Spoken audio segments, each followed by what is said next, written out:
वाल्मीकि जाति का मैं इसलिए कह रहा हूँ कि वाल्मीकि जाति ने जाटव समाज को फॉलो किया है आज तक। और शैक्षणिक पिछड़ापन है, तो शैक्षणिक पिछड़ापन में आप आगे आ गए हो तो अब औरों को आने दो, उनको तो दो।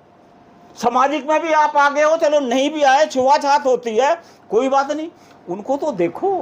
अरे सरकार तो नहीं देगी, आप भी उनके विरुद्ध खड़े हो गए हो तो आपके साथ कौन रहेगा। वाल्मीकि जाति जाटव समाज के पीछे पीछे चली है आज तक, उनसे सीखा है और आज भी सीख रहे हैं हम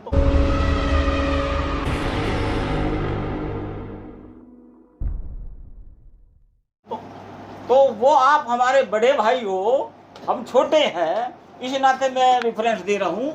हम तो आपको फॉलो कर रहे हैं, हमें विरोधी या दूसरा मत समझिए। मतलब हारेंगे जब भी आपके साथ है और जीतेंगे तब भी आपके साथ है खड़े। दूसरा, इतिहास में भी ऐसा समय आता है जब देश आपस में लड़ता है, राजा आपस में लड़ते हैं, और परिवार में भी ऐसा समय आता है जब दो भाई आपस में लड़ते हैं। ठीक है, जब लड़ते हैं तो जो वहाँ के मोहल्ले के समझदार लोग हैं, सही है, तो फिर वो बैठ के कोई उनका हल निकालते हैं। तो आज भी केवल हमारा ही एक टेस्ट नहीं है, ये यहाँ पे जो 4-5 मूर्तियां बैठी है ना, ये यहाँ से लेके वहां तक, ये इनका भी टेस्ट है कि ये सबको इकट्ठा कैसे रखते हैं। आज इनका भी टेस्ट है, ये होना है। तो मैं और एक दो बात निवेदन कर दूं कि झगड़े का कारण क्या है।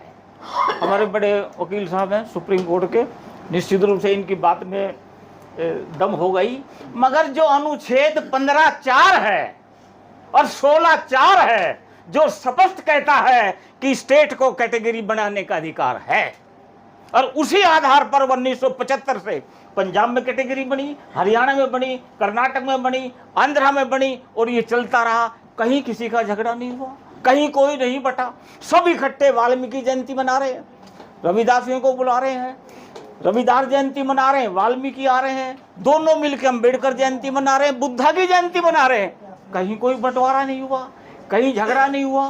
तो आज जो है इससे कैसे झगड़ा हो सकता है।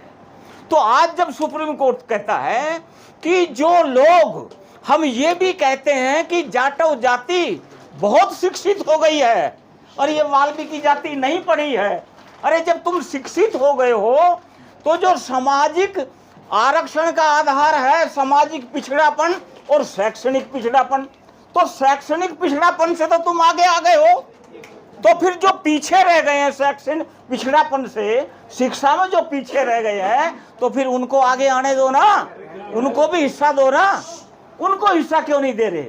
तो सुप्रीम कोर्ट जो कह रहा है, सरकार को कह रहा है, और सारी झगड़े का कारण ही ये बना हुआ है कि जो बाकी जाति है वाल्मीकि और दूसरी, उनको ये लग रहा है जाटव इसका विरोध कर रहा है, इसलिए वाल्मीकि जाति विरोध कर रहा है, और जाटव उसको क्या क्या बहाने बना रहा है कि हम बट जाएंगे, ये हमारा आरक्षण ही खत्म हो गया, फिर झगड़ा ही क्यों कर रहे हो है।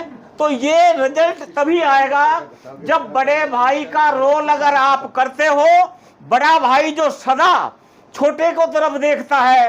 अब आपका तो कुछ जाना ही नहीं है, आपकी जितनी जनसंख्या उतना तो मिलेगा ही कैटेगरी बनने के बाद भी, मगर जिनको नहीं मिला कैटेगरी बनने के बाद उनको मिलता है, तो इससे किसको नुकसान है, किसी को भी नुकसान नहीं है। तो ये सारा जो हवा बना हुआ है, तो इसका कारण पे अगर हम डिसीजन बनाते हैं तो कुछ हो सकता है। दूसरी बात एक और निवेदन करूं कि भारत बंद जिन्होंने किया वो तो छोड़ो, जिन्होंने किया, इनकी तरफ से आज क्या डिसीजन होता है यह महत्वपूर्ण है, ये क्या डिसीजन देते हैं ये महत्वपूर्ण है। तो ये 2-3 बातें हैं जो मैं निवेदन करना चाहता था कि इस पे आप लोगों के ऊपर डिपेंड है। आज बड़े भाइयों की तरफ हम देख रहे हैं, कल भी हमने परसों मीटिंग करी थी, हम तो 4 मीटिंग कर चुके हैं इसमें। हमने वहाँ यही डिसीजन लिया कि बड़े भाइयों के पास जाएंगे, ये कोर्ट का, सुप्रीम कोर्ट का डिसीजन है, 15(4) 16(4) का कह रहा है कि कैटेगरी बन सकती है, उसी के आधार पे पंजाब में बनी, सब जगह बनी, सुप्रीम कोर्ट भी उसी का आधार ले रहा है, फिर झगड़ा किस बात का। फिर आप ये भी कह रहे हो कि आरक्षण का आधार सामाजिक पिछड़ापन और शैक्षणिक पिछड़ापन है, तो शैक्षणिक पिछड़ापन में आप आगे आ गए हो तो अब औरों को आने दो, उनको तो दो। सामाजिक में भी आप आगे हो, चलो नहीं भी आए, छुआछात होती है, कोई बात नहीं, उनको तो देखो। अरे सरकार तो नहीं देगी, आप भी उनके विरुद्ध खड़े हो गए हो, तो आपके साथ कौन रहेगा?